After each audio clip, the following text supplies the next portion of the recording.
Magandang araw po sa ating mga minamahal na kababayan, Luzon, Visayas at Mindanao. Sa ating mga kapatid na Muslim, Assalamualaikum warahmatullahi wabarakatuh.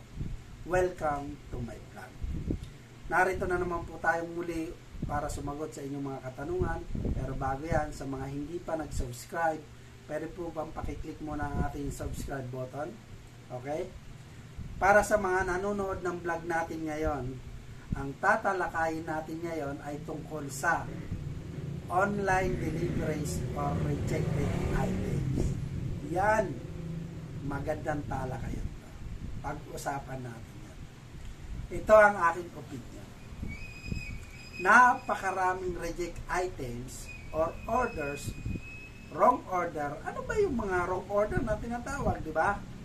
Maling kulay, no? Mali yung size, mali yung quantity, o sira yung item. Sa mga ano dyan, sa mga nabiktima na dyan, para sa inyo ang topic na to, labas-labas na tayo dyan. So, ano ba ang dapat gawin kapag ganito? Dapat sa mga seller, no? Dapat kayo ang mag-pick up ng items para ibalik sa inyo. No? Huwag niyong pahirapan ang mga buyers. Mali nyo yan eh. Di ba? Seller ang dapat mag-shoulder ng cost sa pag-shipping kung for refunding. No? Tapos, dapat sa mga seller dyan, yung mga ano natin yan, mga kababayan na mahilig na magpa-deliver, no? Kapag pangit na iban yung seller na nagbebenta ng fraud items or imitation, diba? Kasi tingnan nyo, yung mga video, diba? Picture, napakaganda. Pag nakikita mo sa ano nila, samples nila, yun naman ay galing yun sa nagbebenta ng mga original. Ito nga yung sabi, yung expectation versus reality. Diba? Tingnan nyo. Ito, may sample ako sa inyo. Tingnan. Nag-order ako ng ladder, no? Na yung step ladder, yung 2-layered, ang in-order ko 2-layered. Bakit ito? 2-layered guys. Di ba? Para mataasan na. Ano? Ito ano? Tingnan mo. Tapos, ang in-order kong kulay, black. Tingnan, dumating, blue. O, parehas naman B. Okay lang, di ba? Blue and black. Ano? So, meron yung pangunawa. Tingnan nyo lang, di ba?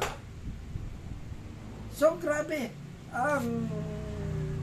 Marami dyan na nangyayari na napakaganda sa picture, sa video. Kasi yun sa mga original yun na nagpapadala.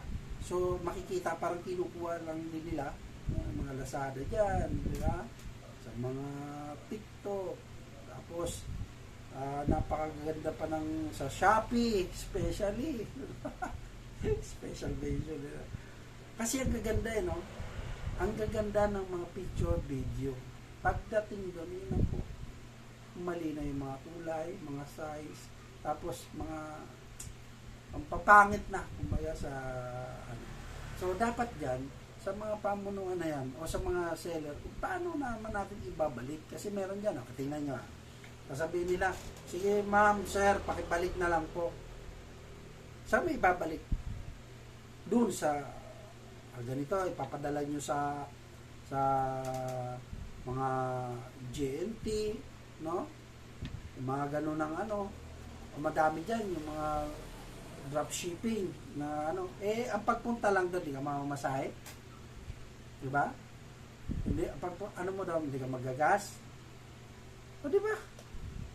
Istorbo talaga. Dapat pag nagreklamo, ipakuha mismo ng dapat yung mga nagde-delivers na dyan, no? Mga buyer na yan, dapat may mga riders kayo o mga collecting officers na iko-collecta nyo yung mga item na yan, kasi kasiraan nyo yan eh. Sabagay, marami talaga dyan yung ino-order na mali-mali naman pagdating. Wala na silang pakialam doon eh. Parang scam din yan eh. Yung mga style nila.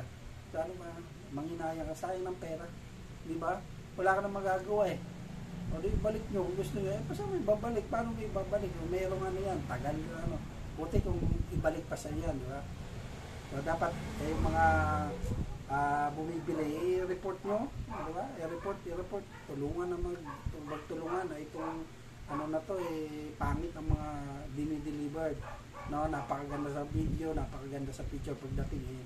Kaya maraming ano diyan, maraming na kasubok diyan, karamihan na yan. So dapat meron tayong ano diyan, batas o doon sa mga batas din natin, no? Mambabatas natin. Tutukan nyo rin to kasi ang lalaki na kita ng mga yan. Di ba? Di ba, hindi naman mag-ano sila ng kaayusan. Wala rin. Yung kaya nga tayo bumili kasi nakikita natin. Ano? Kaya parang suntok sa buwan, nakakakaba, nakakatakot na baka dumating ganito. Ang hirap eh. Di po ba? So, dapat makita rin yan na marami kasi mga reklamo na rin sa ganyan. So, ingat lang po tayo. At sana, kayo na ino-orderan, ibigay nyo rin. No? Sa mga na, ano na dyan, na bulaga. Sa mga nag-order dyan na bulaga, mag-comment po kayo no, sa talakayan ito. Para mapag-usapan natin ito. Para dumami. Pagtulungan natin yung mga gumagawa ng hindi maganda na yan. No? So, mag-comment po kayo. So, para sa may mga katanungan dyan, no, mag-comment lang po kayo. At sigurado sasagutin ko yan sa abot ng aking makakaya. So hanggang dito na lamang po. Hanggang sa muli, Robert Caballero agad. Tandaan, pag may tanong, sagot agad. Marami pong salamat.